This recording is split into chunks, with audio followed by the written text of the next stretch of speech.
कहते हैं बीता समय लौटकर कभी नहीं आता। इस स्टेटमेंट में जितनी सच्चाई है उतनी सच्चाई इस स्टेटमेंट में है कि प्रीमियम में जो टाइम का कंपोनेंट होता है वो हर पल डीके करता रहता है और एक्सपायरी वाले दिन वो जीरो हो जाता है।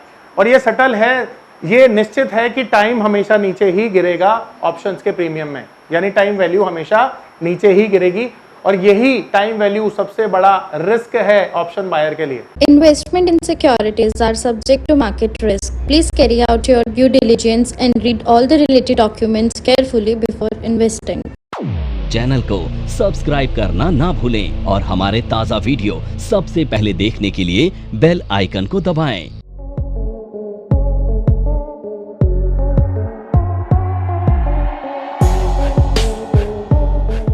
अब यहाँ पर एक चीज आपने समझनी है कि ऑप्शन बाइंग और ऑप्शन सेलिंग के लिए आपको एक नियम समझाता हूँ। ऑप्शन बाइंग के लिए कब बायर पैसा बना सकता है? जब हाई वॉलेटिलिटी हो तब। हाई वॉलेटिलिटी का मतलब है मार्केट 10%, 15%, 20% मूव हो रहा है, वॉलेटिलिटी हो गई, आउट ऑफ द मनी खरीद के भी पैसा बन सकता है। तो इसका मतलब है कि ऑप्शन बायर के लिए क्या इंपॉर्टेंट होता है? High volatility. ऑप्शन सेलर के लिए, अब ऑप्शन सेलर क्या चाहता है? मार्केट मूव ही ना हो, वहीं खड़ी रहे। तो ऑप्शन सेलर के लिए नहीं, लो वॉलेटिलिटी। हाई वॉलेटिलिटी है, ऑप्शन सेलिंग नहीं करनी चाहिए। लो वॉलेटिलिटी है, ऑप्शन बाइंग नहीं करनी चाहिए। दोबारा से पता कैसे चलेगा इसका?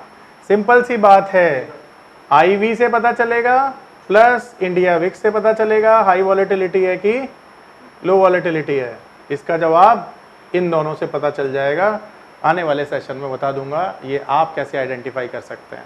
तो अब हम बात करेंगे, देखो पर्टिकुलर जो स्ट्राइक्स होती है ना, एग्जाम्पल के तौर पर हम मान लेते हैं, निफ्टी का एग्जाम्पल लेते हैं, 21,900, 21,800, 21,600, 21,500, ये एग्जाम्पल के लिए मैं समझा रहा हूँ।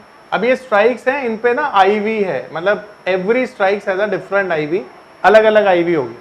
इसके सामने लिखी होगी स्ट्राइक, जैसे ये लिखा है ना स्ट्राइक, ऐसे ही यहाँ पे आईवी लिखा होता है, ऐसे करके। ये मैं दिखा भी दूंगा आपको। तो अब ना हर स्ट्राइक की आईवी अलग होगी। अगर मैं बात कर रहा हूँ कॉल साइड की, ठीक है, तो कॉल साइड की आईवी देखनी है आपने।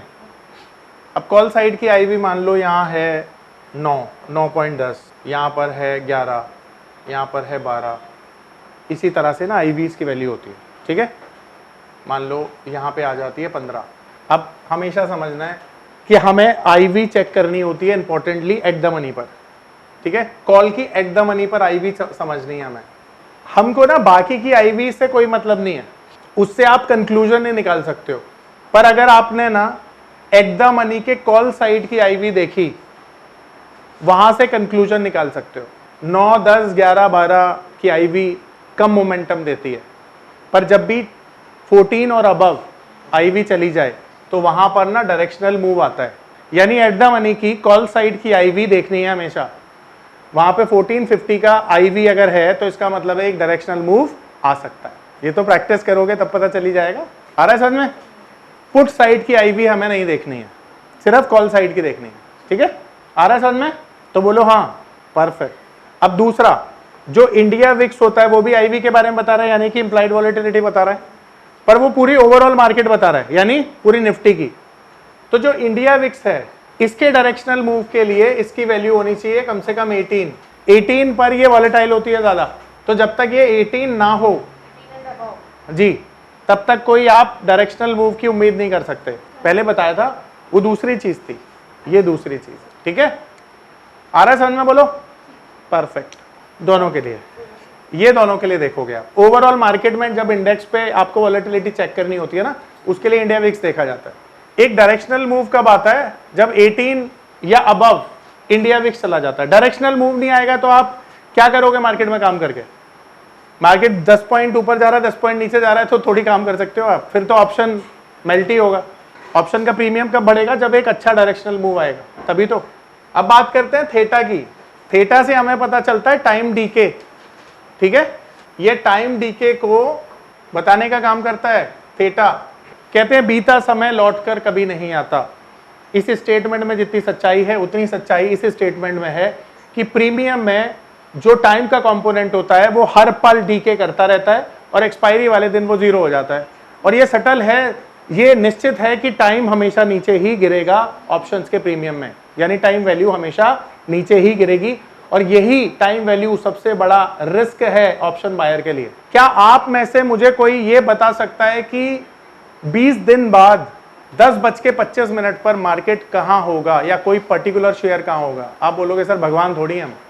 मैं भी तो यही समझाना चाह रहा हूं कि दुनिया में कोई भगवान नहीं है और कोई प्रेडिक्ट नहीं कर सकता। ऑप्शंस के प्रीमियम में जैसा मैंने आपको बताया था ना, ऑप्शंस के प्रीमियम में एक कंपोनेंट होता है। नमस्कार दोस्तों, क्या आप स्टॉक मार्केट में शुरुआत करने का सोच रहे हैं और क्या आपको यह समझ में नहीं आ रहा है कि आपकी शुरुआत कहां से होनी चाहिए?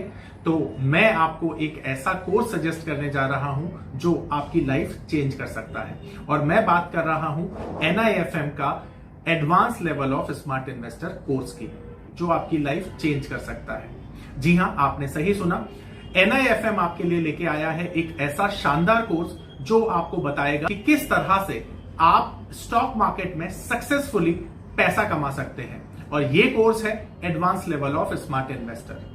Advance level of smart investor course आपको हर छोटी से छोटी और बड़ी से बड़ी मार्केट की बारीकियों के बारे में जानकारी देता है, और ये सभी जानकारियां आपको इस मार्केट में पैसा कमाने में बहुत ज्यादा मददगार साबित होती हैं। तो इस कोर्स को करने के बाद आप मार्केट में सक्सेसफुल ट्रेडर और सक्सेसफुल इन्वेस्टर बन सकते हैं। जो आपको पता है, एक होता है इंट्रिंसिक वैल्यू जो हमने, प्लस टाइम वैल्यू, ठीक है।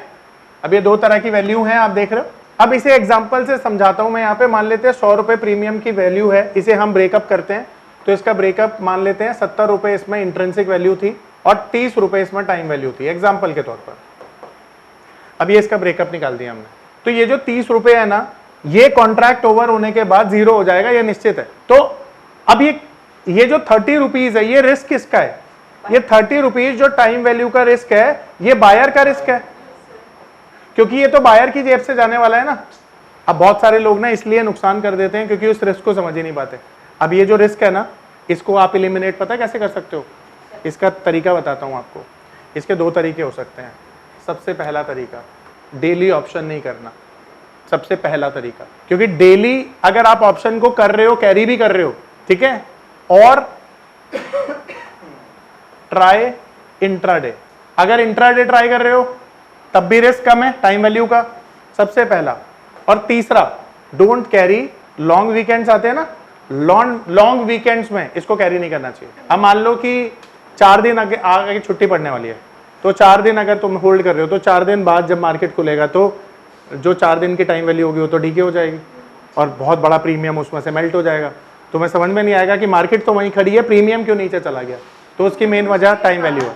सबसे पहला देखो, अगर तुम तो उसके बाद बाय करोगी तो इस कंडीशन में बाय करोगी कि इंट्राडे के लिए बाय कर रहे हो।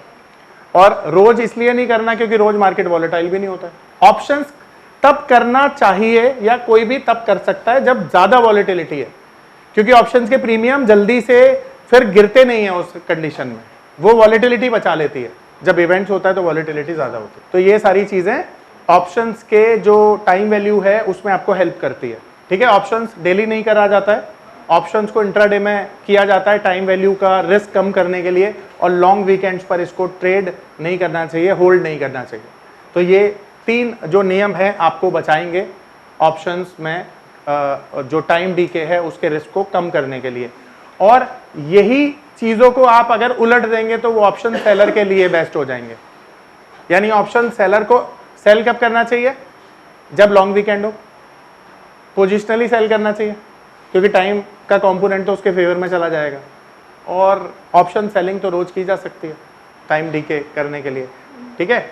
अब ये कॉम्बिनेशन में यूज करना है वॉलेटिलिटी और इसके सिद्धांतों के साथ, तभी बात बनेगी, ठीक है। क्योंकि मान लो आपने ऑप्शन डेली कर लिया ऑप्शन सेलिंग में, उस दिन हाई वॉलेटिलिटी आ गई, फिर क्या करोगे? नुकसान हो जाएगा, वो नहीं करना है, ठीक है। उस तरह से आ रहा है समझ में? अब इस टाइम के रिस्क को और एक स्टेप आगे जाके समझते हैं। ये 30 रुपए जो मैंने बोला ऑप्शन प्रीमियम में टाइम रिस्क है, तो अब इसकी कैलकुलेशन कैसे करेंगे, डेली कैसे पता चलेगा हमें? तो मान लेते हैं ये मंथली कॉन्ट्रैक्ट है, और मंथली कॉन्ट्रैक्ट में 30 रुपए का जो प्रीमियम में कंपोनेंट है टाइम वैल्यू का, उसको हमें डिवाइड करना होगा नंबर ऑफ डेज से। 30 दिन का ही मान लेते हैं वो कॉन्ट्रैक्ट है जो बना हुआ है, तो कितना आ गया? 1 रुपीज आ गया ना। ये डेली की टाइम वैल्यू आ गई, तो डेली टाइम वैल्यू क्या आ गई? 1 रुपए। तो जो प्रीमियम है डेली बेसिस पर 1 रुपीज नीचे जाएगा, आ रही है बात समझ में? और यही टाइम वैल्यू आपको बताती है। तो टाइम वैल्यू किसके फेवर में काम कर रही है? ऑप्शन सेलर के। और किसके अगेंस्ट में काम कर रही है? बायर के। परफेक्ट। तो ये था ऑप्शन ग्रीक जो आपने समझा, और आई होप इसमें बहुत ज्यादा फायदा भी आपको मिलेगा। ब्रेक इवन पता है आप सबको क्या होता है? सबको पता है? फिर भी मैं बता देता हूं ब्रेक इवन क्या होता है। देखो, ब्रेक इवन ना यूज करते हैं कि प्रीमियम में जो हमने खरीदारी की है, मान लेते हैं ये 100 रुपए का प्रीमियम है, तो ये दो चीजों से मिलकर बना है ना, टाइम वैल्यू और इंट्रिंसिक वैल्यू, सबको पता है। अब ब्रेक इवन इसलिए यूज किया जाता है ताकि आपका जो प्रीमियम पेड है वो वापस आपके पास आ जाए और आपका नुकसान ना हो। इसके लिए हम ब्रेक इवन यूज करते हैं। तो ब्रेक इवन में क्या होता है? कॉल के केस में मार्केट ऊपर जाएगी तो पैसा बनेगा, पुट के केस में मार्केट नीचे जाएगी तो पैसा बनेगा। तो दोनों का ब्रेक इवन निकालने का फॉर्मूला अलग है। तो कॉल का ब्रेक इवन कैसे निकाला जाता है? कॉल का ब्रेक इवन होता है जो स्ट्राइक आपने बाय करी है उस पे जो प्रीमियम दिया है ना, उसको ऐड कर दो यहां पर, प्लस प्रीमियम। अब एग्जांपल ले लेते हैं। मान लेते हैं हमने 110 रुपए की स्ट्राइक ली और प्रीमियम पे किया, उसके लिए हमने 5 रुपए का एग्जांपल मान रहे हैं। तो जो हमारा ब्रेक इवन आया वो कितना आया? 105 रुपए। अब इसका मतलब साफ है कि जब तक वो प्रीमियम 115 रुपए के ऊपर नहीं जाएगा हमें प्रॉफिट नहीं होगा। तो इसका मतलब क्या हुआ कि 110 वाली चीज अगर हम होल्ड कर रहे हैं तो वो 115 जानी चाहिए, तब भी हमें कोई फायदा नहीं होगा, फायदा उसके ऊपर होगा। तो ऑप्शन बायर के साथ तो ये रिस्क इंटैक्ट रहेगा ना कि उसका फायदा ही उतने परसेंट के बाद होगा, और ऑप्शन सेलर का नुकसान उसके ऊपर होगा। तो फायदे में कौन है? सेल करते ही ये 5 रुपए उसके जेब में आ रहे हैं, और जाएंगे कब? जब इसके ऊपर मार्केट निकलेगा। तो इसलिए ऑप्शन बाइंग रिस्की होती है। अब इसी को आप फॉर्मूले को उल्टा कर दीजिए, यानी कि अगर मैं पुट के ब्रेक इवन की बात करूं, जो पुट का ब्रेक इवन होता है उसका फॉर्मूला क्या होता है? Strike minus premium. ठीक है, माइनस प्रीमियम। पुट का ब्रेक इवन का फॉर्मूला है स्ट्राइक माइनस प्रीमियम। अब इसी तरह से हम मान लेते हैं कि हमने 110 की स्ट्राइक खरीदी, 5 रुपए प्रीमियम दिया, तो जब तक वो 95 रुपीज नहीं जाएगा, सॉरी 105, दोबारा से इसे रिकॉर्ड करियो भाई। तो इसका मतलब है, मान लेते हैं हमने 110 की स्ट्राइक को पुट को बाय किया और 5 रुपए का प्रीमियम दिया, तो 105 आ गया।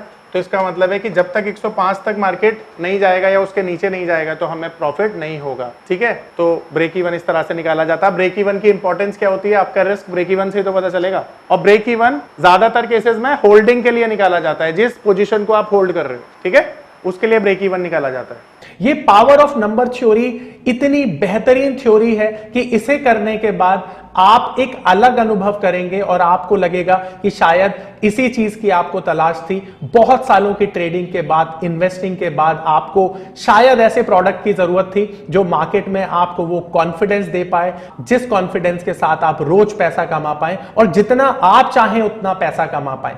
तो हमारी ये जो पावर ऑफ नंबर थ्योरी है, ये आपको आपकी सभी इच्छाओं को पूरा करने के लिए है। और आप देखेंगे कि इस थ्योरी को करने के बाद जो आपका कॉन्फिडेंस है, आपकी जो एक्यूरेसी है, आपकी जो क्षमताएं हैं मार्केट से पैसा कमाने की, वो बहुत ज्यादा बढ़ जाएंगी। और आप देखेंगे कि जो आपने आज से पहले अनुभव नहीं किया था अपनी ट्रेडिंग के दौरान या इन्वेस्टमेंट के दौरान, आप इतना बेहतर अनुभव करेंगे इस कोर्स को करने के बाद।